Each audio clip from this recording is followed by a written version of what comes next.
Yeah, Tally's awesome. I mean, I've known him. Tally, how long have I known you? Over, God, long time. Yeah, I've known him forever. And just, it's great to see his business thrive the way it does. And I tell you, a lot of people know him by word of mouth and seeing him on TikTok. I've seen some of the TikToks that he has and people recognizing because of that and his work. He's awesome. He works with dogs nobody else wants to work with or can't work with. He's a dog whisperer. He's awesome. He's a little bit of a story. I rescued him. Basically, he was left at the boarding kennel that my mom owns. Okay. They couldn't come back and get him. They had a house flood, so I took him on. We had another dog in the house, and she was a female. She wasn't fixed, so she was going into heat and stuff, and we were having issues with him being unneutered. So we just got some help from Tally and learned some basic obedience. Worked on that from there, went into the more advanced obedience on our own, and just doing good since then. He's working service dog now, so he knows a lot of his tasks. He goes out in public with me. He can go to stores and stuff like that, so he's task trained as well. So yeah. No, I mean, I would give him an A+, like 100%. I recommend him to everybody that I run into that they need help with their dog, that they have issues with them pulling on the leash or whatever issues they have. I recommend him to everybody. He's the best. He knows what he's doing. He's very knowledgeable and he's good with the public. So. Perfect. Okay. But he's gonna ask you a couple questions. Okay. Oh dear. How old is Mako? Just remember how old he is was 12 weeks old when we started. How old is he now? 4. Okay. So any I guess the testament story of Mako and how you came to Tally. Well, I got Mako when he was 8 weeks old. Okay. By 12 weeks old, he was a huge troublemaker. I fell down and dislocated my shoulder because of him, and my other dogs were terrorized by him. They were Chihuahuas. Okay. And we've been training with Tally since he was 12 weeks old. We worked every week up until COVID struck, and then after COVID we started coming in as drop-ins, and because of Tally, Mako is what he is today. He is my service dog, and we're just here today for just brush up on training. So I own a campground, and Mako is with me at all times in the campground, most of the time off leash. And when I set him in place, which is on my golf cart, nobody can get him off. Most of the time I can't even get him off. He's got to be coaxed off because he's so well versed in the stay place. And Tally has taught me how to continue training. He's done like continuing ed with me. But really, I can't say enough good stuff about Tally. Little Tally. We actually did some training with our dog prior, and she was good for the moment, but our dog is a rescue. His name is Elvis, and he certainly had some trigger issues, whether it was a person walking or a bicycle, and Tally in 4 to 5 short weeks has completely transformed this dog.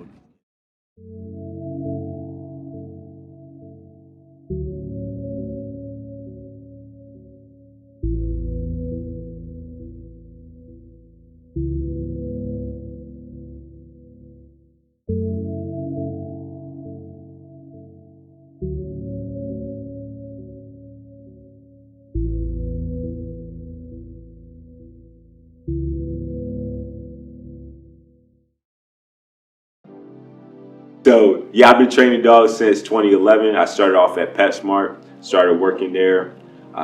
Once I worked at PetSmart for a while, I realized that I wanted to specialize in helping people that had dogs that may have aggression issues. As far as my business name, my business is called K9 Legend because I had a dog, his name was Legend, and every dog is a K9, so I just named my business after that dog. So in 2009, I got Legend. I think it was like 2009 I got Legend, and Legend was a miniature pinscher, and he was really a dog that I did not understand at the time. So I saw some aggression things popping up, and I didn't know how to deal with it, so I reached out to other trainers. As I reached out to the other trainers, nobody was willing to help me. They didn't have the knowledge on how to work with a dog that had aggression issues. So I looked online and I started looking for how to train the dog myself. And I came across a school, the Penn Foster Career School is where I actually went to become a dog trainer. And from there, after I did that training, I went and I worked at a local pet store, and I trained there for a while. Realized that that wasn't what I wanted when it came to training dogs. I wanted to really help people and educate them on dealing with a dog that may have some type of behavior issues. So as I was growing up, I did not grow up with dogs. I grew up playing in the streets with my friends, riding bicycles, seeing dogs in the neighborhood.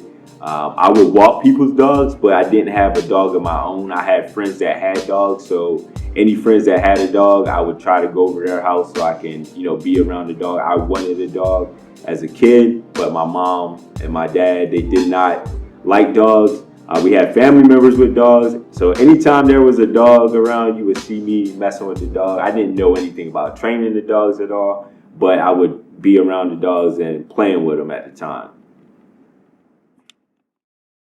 So I grew up in Westover, Maryland, which is like right above Crisfield. I moved to Salisbury. I think it was in like 2000. And when I moved to Salisbury, we moved into an apartment complex. And I actually say I didn't grow up with dogs, but I did have one dog that was an outside dog before we moved from Westover. When my mom decided that she was moving to Salisbury, we had to get rid of that dog. Even though it stayed outside, I still was connected to it. I would play with the dog and I would mess around with the dog out in the yard.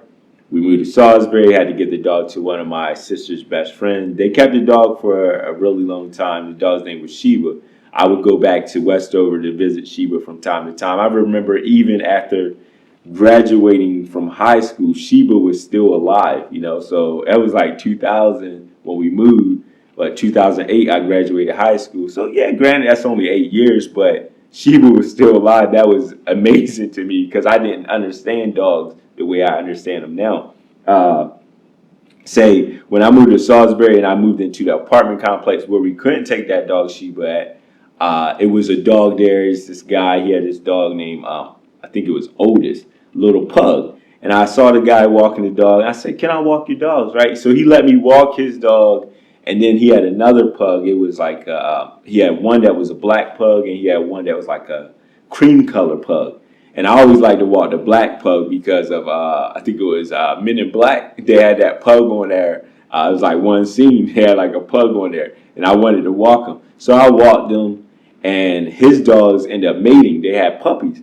And I just knew I was about to get the pug. I knew I was going to get a dog again. My mom said we couldn't have a big dog at the apartment, maybe a little dog, but we couldn't have a big dog. So, I walked these pugs around and with Otis, and I can't remember the female name. Once they had their puppies, I was like, oh, Mom, can I get one? Can I get one? You see, I'm always helping him walk his dogs. I go over and I walk his dogs after doing my homework and stuff. But the answer was no. I couldn't get one of those dogs. So I just kept walking his dogs, and that was like when I first came to Salisbury, and I lived in that apartment complex. And I used to walk that dog around all the time. I was really upset that I couldn't get that little pug though. So as I was coming up, as a young man, I was raised by my mother and my stepfather. My biological father was killed when I was 3 years old. And it was a lot of structure in place. I thank my mom and my stepfather, my grandma, my aunts. I thank everybody for putting the time into me to create me, to help create the man that I became today, right? Because we had morals, we had things set in place that, we believe in our Bible, and we read it and we stuck in those scriptures, and we knew that, there were commandments that we needed to follow. The things that I learned back then are totally different than what I know now, but, that helped me to become the better man, because I know from being around certain people when I was growing up and seeing a lot of them go astray. If it wasn't for, my mother, my stepfather, my grandmother on my mother's side, my grandmother on my father's side, being with them and being raised in the church, learning to fear God, I think I would have been gone a different route, honestly. So when I was coming up, I never really heard my mom push like college or you're gonna do this or you should do that, and I'm grateful for that. It's not a day that goes by that I don't think of my uncle. His name was Myron, and he passed away. I wish he was here to see all this that came about, because I remember when he was here and he told me, he was like, man, you're gonna be an entrepreneur. And I didn't know what that meant back then. I did not know what the word entrepreneur meant. And if he could see this today, you know, I remember going with my uncle all the time. You know, I think I learned how to be a hustler at a young age, though, like from my grandmother, right? So I think my grandmother was teaching me entrepreneurship, and I just didn't know what it was. I would be in the strawberry fields, in the green fields. I'd be out tearing down trailers and chicken houses. I'd be out working, you know, young. I remember like thinking about it now. It's like, oh, I used to be like 10 years old, bringing like $30 home a day. You know, that was a lot of money back then. And I like that, you know, I was taught those, if it was like, say, ingredients to becoming a entrepreneur. You know, I was given a little bit here, a little bit there, but not even knowing back then that, you know, I was going to become an entrepreneur. But the things that they were showing me, you know, the things that they were giving me, instilling in me, like, hey, you gotta be a man, and you gotta be able to go out and work and get money the legal way. Before K9 Legend dog training, what was your hustle? Man. So it was illegal. Man. So before, straight up, I'm gonna put it out there. Before K9 Legend, you know, my hustle, and I'm gonna think the legal stuff. So before K9 Legend, I'm gonna say my hustle was school stuff still, you know, school and neighborhood. So cutting grass, wrecking leaves. Me and my brother Kamaro, we would be out. We'll go and wreck leaves in the neighborhood.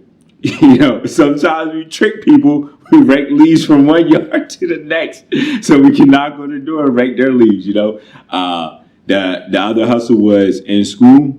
You know, I got candy. So, like, you know, if we go to the store with my mom or somebody, like, hey, can we buy some candy? Get some Skittles, some Starburst, some M&Ms, and we bring that to school and we sell it to people for $1. Why not? The teachers is doing it. You know, the lunch line, you gotta buy stuff. So we would sell candy at school. And sometimes we would have, say, baseball caps and stuff like that. So it's like whatever I might have, I might sell. You know, if I have a baseball cap, I might sell it to you for 20, you know. If I have video games, you know, you might get it for 15, 20. Just depends on what we had at the time. But, you know, if we had stuff laying around the house, we could use that to sell in school, sell in the neighborhood. But the biggest thing was raking the leaves and cutting grass. That was the biggest hustle. And I remember back then, I mean, it's crazy. Like, you might cut a yard for $10, you know. You rake leaves, you might rake the leaves for the yard for like $5 or something. But it was never like a business. It was just like, I need some quick money real quick. You know, I want to do this weekend. We try and go to the movies or something. Let's do this. We'll go and we'll rake some leaves. I even had it to the point where I go to like a little store. It's not there anymore, but it used to be, what was there? Zia's back in the day. It's front of the Trailer Park North Side. That's where I was at when I like Salisbury. My best friend Kamaro. Hey, wherever he was at, I was there. Wherever I was at, he was there. Like, even though I lived in Delmar in high school, I was always in Salisbury. But across from the Trailer Park was Zia's. It was a pasta spot. And then that pasta spot, I actually used to work there for a bit. Me and my brother Kamaro. We used to work there. But on the weekends, what was it? Dang, I can't remember. Like a little side store. Cannot remember the name of it. But it's all different now. It used to be a cell phone store in front of the Trailer Park over by Your Dot Center. Used to be a Pizza Hut there. Your Dot Center used to be a McDonald's back in the day. but they had a Subway, they had a cell phone store, and a little convenience store. And I used to go in the convenience store and I say, let me clean the freezers, right? So I go in there, and people call that what, under the being paid under the table. I got paid under the table as a young boy. So I'll go and clean the ice cream. I go clean the freezers. At the cell phone store, you know, I walk in, I see the stuff messed up. Like, yeah, let me straighten the stuff up for you, and you can pay me. So I straighten the stuff up, neat. Today, I think they call it in like retail, they call it facing. So they make sure all the cans and all the product is facing toward the customer. So I go in the cell phone store and I fix all this stuff up, you know. And my friends, we used to be out there on the bicycles, wheeling all the time, riding around. And I'm like, I gotta go to work, cause I gotta make this money. We trying to go to the movies. We trying to go out this weekend, go get some food, trying to talk to some girls. You know, we was just messing around back then. So, you know, we was always trying to figure out a way to make $1. So that was high school years. I was doing the hustling, you know. 2009, it was time to get serious. Had my first daughter. Found out, you know, I'm 19 years old. I'm having a kid, you know. So I'm like, I gotta become a better man. I gotta become the best man that I can be for the child that I'm bringing into the world, you know. So I started working at this spot called Harvard Custom Manufacture. They did airplane parts. I was there for a while. Decided to leave there. I started working for a inspection company where we took pictures of houses. I had to do videos of houses. And then after that, I worked at the car store. And the car store here in Salisbury, right? So this whole time I'm in school for the dog training, because mind you, 2009, I got Legend, and Legend needed some help, and I needed some help. So now I'm working at the car store. 2010, I started working at a car store. And my dog training program was a year long. And with that, I'm at the car store. I gotta go home. I got a kid to take care of. I had my wife, that was my girlfriend at the time, you know. So I had things to do. I had like needs to meet. So when I worked at the car store, I already knew when I got home, I gotta attend to my wife. I gotta attend to the baby. So when I was at the car store, I ain't gonna lie, I was in there, I was doing my training for the dogs. I didn't even care about the cars anymore. I was watching videos on how to do this with dogs. The other thing is, you know, I was heavy in my scriptures. I was heavy in my scriptures when I found out I was having my daughter. I grew up in church, but I became even heavier in my scriptures. I had to make sure that my relationship was right with the Most High. And another thing that pushed me to even make sure that that relationship was correct is because I thought about my father, my biological father, that, you know, he was taken away from me at, you know, the age of 3. He was out here trying to help a friend, and he was killed on the streets of Philadelphia. And I did not ever want that to happen. I didn't want my daughter to grow up without her father. You know, I only had one at the time. Now I got 5 kids now, but back then, you know, I was just thinking about, you know, Samaya's coming into the world, and I want the best for Samaya. I want the best for my wife. I want to be there for my wife. I want to make sure that, you know, we are a family and we're together. So I'm working at the car store. I'll be in the back, get my pictures done, get them. As soon as I get them uploaded, boom, boom, boom, on that computer, I'm pulling up videos on how to this with dogs, how to do this with dogs. And I'm like, I gotta become the best dog trainer that I can be, because, you know, I'm trying to make a better life for my kid. You know, like, let me see, that was 10, so Samaya was already a year old, you know. Fast forward a little bit, 2011 come around, I'm done with my dog training certification with the school, right? Now I'm Talbert Jackson, the 4th dog obedience instructor / you know, trainer. So I said, hey, you know, let me look for a job. I'm looking for jobs. I'm looking at vets. I'm looking at, like, even though it's dog training, I'm looking at vets. I'm looking at boarding kennels. I'm looking at groomers. And then I'm looking at places where dogs are being trained at. So who calls me back? PetSmart. PetSmart calls me. And I'm like, they was like, can you come in for your interview on, it was a Friday. It's like, can you come in for your interview on a Friday?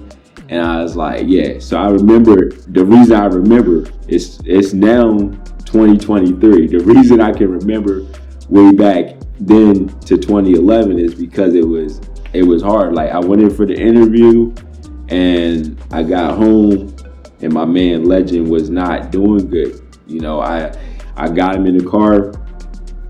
I always loved dogs, so I took in this stray dog. I had this stray dog in for probably like a week, and Legend was a little miniature pinscher, and Legend got parvo from that stray dog. And that night when I got home, that day when I got home, Legend is defecating blood, and I was like, all right, I gotta get him to the vet. You know, I don't even think that PetSmart was my regular vet, but I'm like, shoot, I'm about to start working here. Let me take the dog right here. I get there, I look back, and my man is gone. Like, he passed away.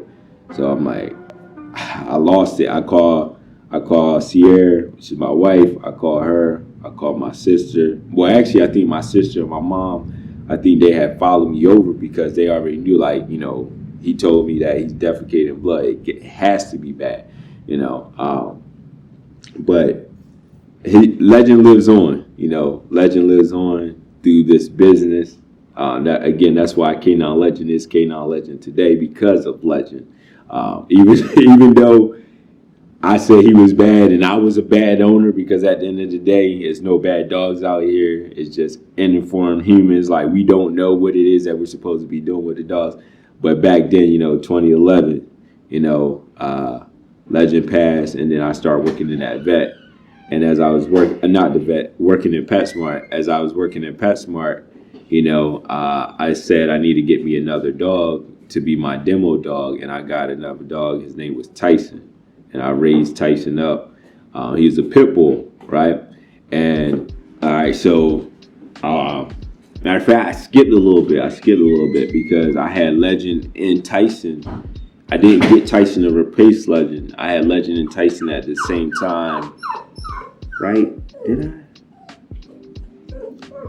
Yes, I had just got Tyson. Because I was still at the car store. I remember Sierra went and go pick Tyson up from the breeder, and she brought him to the car store.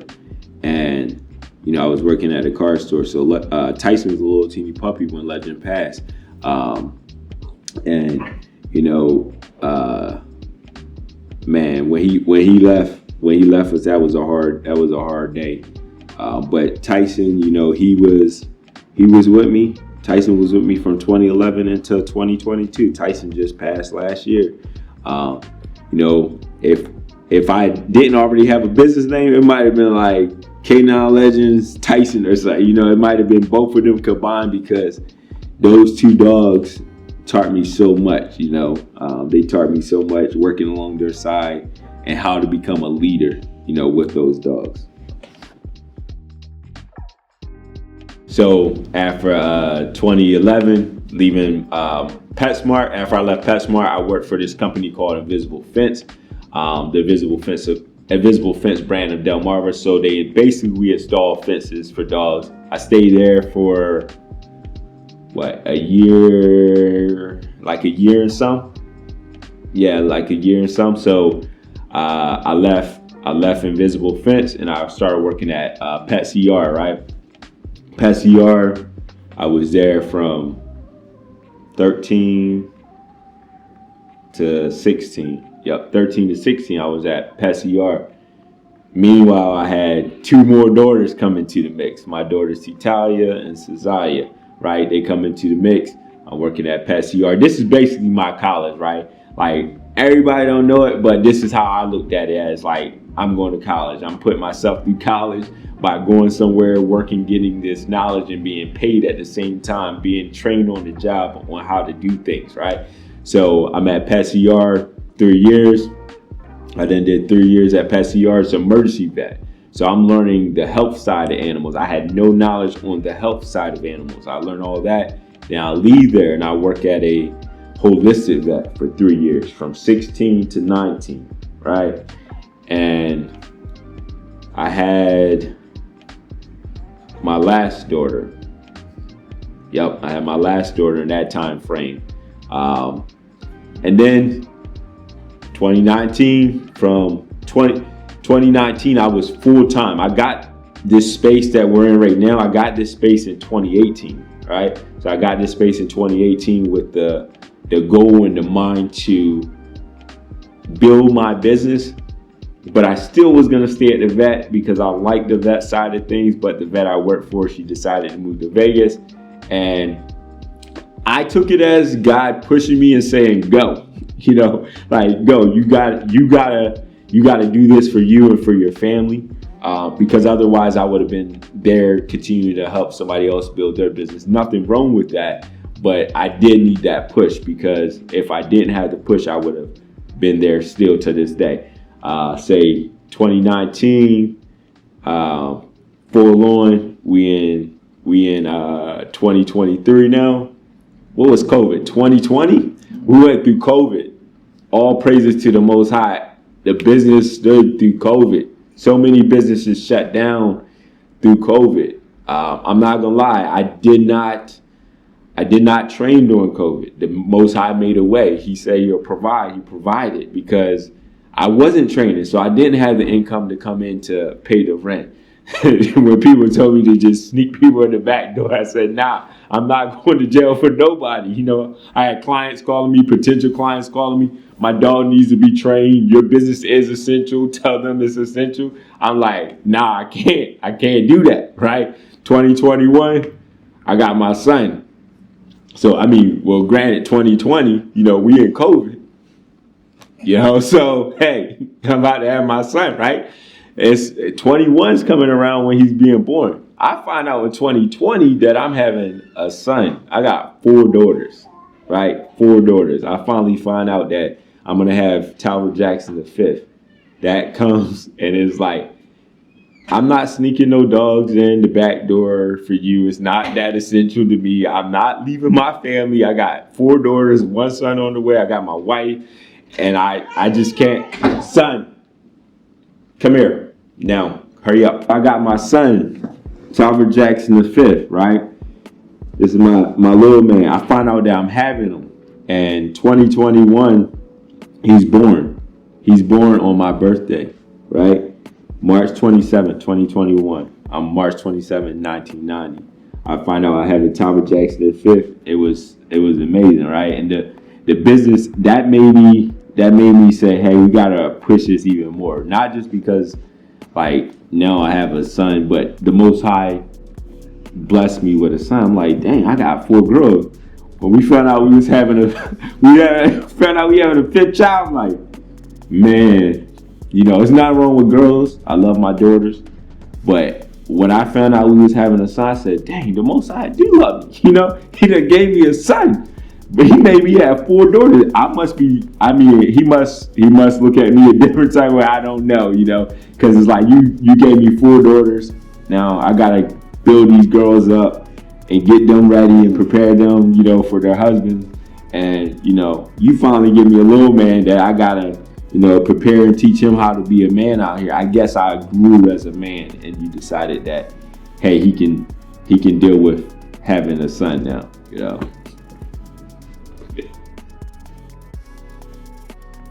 First, how was it when you found out? Walk me through when you first found out you having your first child.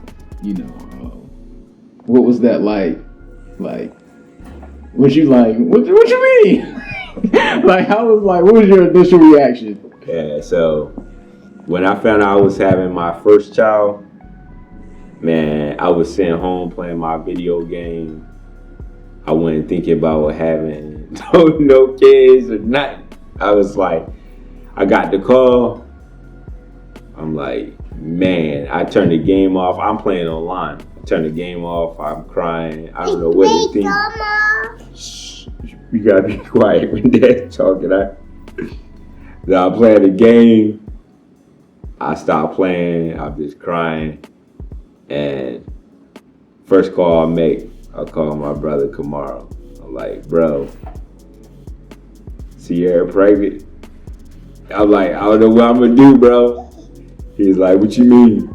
I'm like, I don't even know. I'm like, yo, I gotta tell my mom. They already called my mom. I'm like, Yeah, I'm in the room. I'm sitting there like I gotta go tell my mom there, and hear my mom come, and she's like, she seen me crying. So I already know, and she is like, you just gotta do what you gotta do. You know, everything gonna be all right. My mom's always reassuring, right? So it's like, dang, I'm 19, and my mom's saying that everything gonna be all right. I'm just sitting. I just graduated high school 2008. It's 2009. I'm just sitting back playing video games. I didn't even think about like really going to college or anything. I mean, I was doing my son. Shh. Okay. I'm doing my. I was doing game art and design. Actually, I was doing game art and design. I was. What was the school called? I can't remember the name of the college, but it was an online college. You'd be surprised, like today, but I'm not a big people person, so I didn't want to go to college, university, or anything like that. I wanted to do game art and design because I love to draw, right? And when I found out I was having Samaya, I was already doing my game art and design. When she was born, I stopped it because it was just a lot to juggle. It was a lot to juggle. It was like I was working, coming home. I want to play my video game. I got to do the actual, son, stop. I got to put my video game aside, so I can be the father that I need to be. So I always like to say, when I talk to other young men, I always say, what keeps me going at the end of the day is not self-motivation, it's self-discipline, right? Because at the end of the day, some days, to be honest, I don't feel motivated, but the self-discipline, the family that I created, it's like I have to do this for them to continue to have a life and to have a better life, to build, right? But if I just was to go off of motivation alone, some days I'd be like, I'm just going to stay in the bed. I'm going to be honest with you, Some days it's like, man, it's draining because I talk to a lot of people throughout the day. And I deal with a lot of different dogs. So sometimes it does become draining, but that self-discipline and then the relationship that I have with the Most High is what keeps me going, So I would say that self-discipline, my relationship with God, whoever you guys call him, the Most High to me, right? My self-discipline and relationship with him is what gives me the motivation to keep going, right? Not just motivation alone. Because some days it's like you don't feel motivated. You don't want to get up. You don't want to do. But it's like, okay, I got to keep going and I got to keep pushing. And I got to keep that self-discipline to keep moving. Ready? Mm-hmm. All right. So if you want to rewind back to 2011 to get when I first decided, hey, I'm gonna become a dog trainer, I did reach out to a couple local trainers, and to be honest, it was like I didn't get any love in the community. I felt like people looked at me as this guy's gonna be my competition, and I understand, it's like you don't want to create your own competition, but at the end of the day, I was just looking for somebody to give me knowledge on how to, right? So it's like I had the gift. I already know, like I can train dogs. I just need to know how to get into training dogs professionally, how to start a business. It was that information I needed to know how to, right? So it's like nobody want to help me. Guess what? Thank God for YouTube. Thank God for Google. I can go online, I can search it up, and I can find it. And that's exactly what I did. I went online, I did some research. I found out, how to become a dog trainer, how to do this, how to do that. And I figured it out. And I moved forward. I took the information and I ran with it. That's what I did. K9 Legend Dog Training, why go to you instead of, somebody else? All right. So when it comes to hearing that name, K9 Legends, family dog training and aggression rehabilitation, the name screams it, right? I'm doing family dog training. I'm rehabilitating aggressive dogs. What's making people come to me versus go to the person right up the street, right? If I had a neighbor that was a dog trainer, you're going to come to me versus go to them, right? The reason behind that is because I came up with a system. I formulated a plan that works, right? So I will get you in here. I'll meet you. I'll meet your dog. Once I meet you and meet your dog, I'll come up with a program for you, right? And typically, I'm starting you off with private sessions, right? I used to be a PetSmart trainer, so I knew about the group training, right? I knew that it wasn't going to help me out by just say, hey, I have the space. Let me just have 10 dogs in here and train them all at once, right? It doesn't work like that. I first have to train the human, right? So, as a dog trainer, I don't recommend or really care for boarding trains, right? Unless the trainer is really on top of their stuff with the owner. At the end of the day, I should be called a human trainer, right? So I train humans and I teach dogs. So I train the human first. I work with them. I teach them how to work with their dog, and I make sure they have it, in a private setting, in a sterile environment. That's what this training center is for, right? So it'd be as like a lab, doing an experiment in the lab and then testing it out and making sure it works, right? So I work with them here, then I take them out into the real world. I take them out there and we're proofing it, right? So once we start proofing it and I know that it's working for the human, it's working for the dog, they're becoming a better team. What do I do next? I put them into my group training. My group training will do more proofing, and then it helps maintain the training, right? Training it's not what it was taught to be when I was a PetSmart trainer. 6 weeks, 6 weeks, 6 weeks, right? I'm not knocking the big box stores or anything. It's a start. But, for the human, they need to understand that the relationship that they have with their dog is not just sit down, stay calm. It's teaching them manners, right? So the other thing that would set me apart is I'm not so fast to send my dogs off to school per se like a child, right? Like if you saw my youngest son, he's 2 years old. My go-to isn't son, what's 1 + 1, 2 + 2, or any of the kids, right? It's teaching them manners. Yes, sir. No, sir. Yes, ma'am. No, ma'am. I'm teaching them manners. So the same concept that I'm using with my human child, I'm teaching people to use with their dogs, right? So I want you to teach your dogs what it is that you expect. You're teaching them rules. You're teaching them boundaries. A lot of trainers are not doing that, right? What they're doing is they're teaching them sit down, stay calm, and all of that, right? But for the human, once I get them to start to think like a dog, I won them over, right? Once they come in for that eval and they've been with other trainers or they thought about going to other trainer or something like that, they might be shopping around. They might book an eval with me and 2 other trainers, and they come to me first. They got to call them and cancel because they just was like, dang, this dude hit it.